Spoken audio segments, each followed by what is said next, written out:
We're witnessing a sort of cancer in broadcasting, a petty performative class of digital demagogues who confuse cruelty with courage and spite with journalism, and Alex Belfield's continued abuse of Philip Dehany and, frankly, anyone who hasn't got a restraining order taken out against him.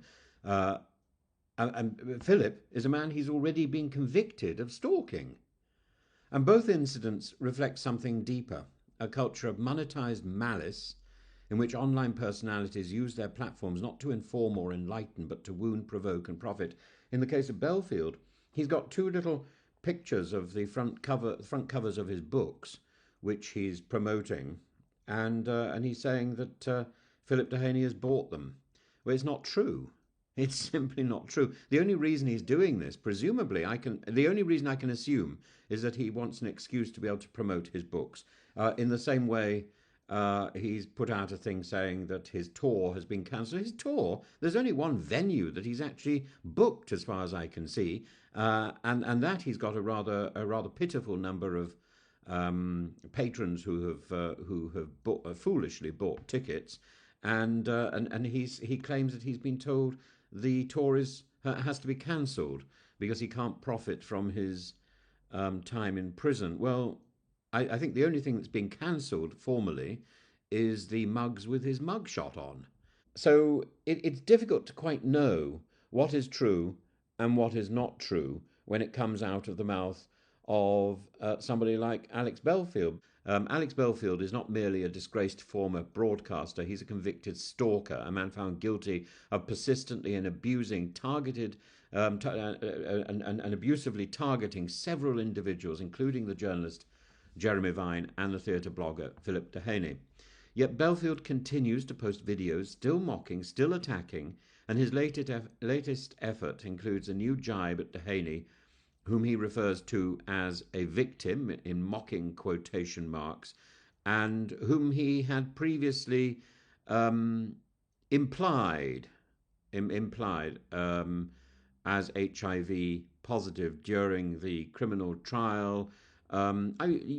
Effectively, he was outed. It's an act as vindictive as it was cruel. And what makes this case especially harrowing is that Belfield and Dehany have never even met. This wasn't a feud or a falling out. It was a campaign, unprovoked and sustained, designed to humiliate, dehumanize, and intimidate. Of course, it hasn't done that. In the end, Philip has risen above this, but at the time he felt defeated, miserable, and anguished by this. What is this Alex Belfield man? He's just a bully. And that Belfield targeted Dehany's parents, threatened to broadcast private phone calls, and persisted with legal-sounding threats dressed in pseudo-legal jargon is the very essence of stalking behaviour. The judge said it plainly. Belfield inflicted serious mental harm on multiple victims, and Dehany is now seeking civil redress and, if successful, has pledged to donate the legal damages to the Terence Higgins Trust, a noble and defiant gesture that speaks to his character. But even now, Belfield's supporters remain sending messages of hate, denying the court's findings, repeating his smears. Belfield doesn't think that he was really imprisoned for harassing. He thinks he was a political prisoner. This is what online spite engenders: an army, a shadow army of enablers, echoing cruelty with plausible deniability. And Belfield cloak themselves in the language of free speech, but what they practice seems to me to be unaccountable speech. They don't inform, they incite, they provoke, they badger, they prod. There's room for all that prodding, but their prodding is disturbing. They don't investigate, they insinuate. They weaponize gossip, amplify paranoia, and target the vulnerable, all while cashing in on the drama. Criticism is not abuse. Disagreement is not defamation. But what we have seen this week is neither criticism nor disagreement. It's part of a larger trend of vigilante broadcasters acting without editorial oversight, without legal caution, without human decency. So what do? We support people like Philip Dehany who refuse to be silenced. We push for tighter enforcement of existing harassment laws on platforms like YouTube and X. We stop pretending that this is part of a game. It's not a game. It's a structural corrosion of civil discourse. It happens in social media. It happens in reality TV. It's about a loss of agency.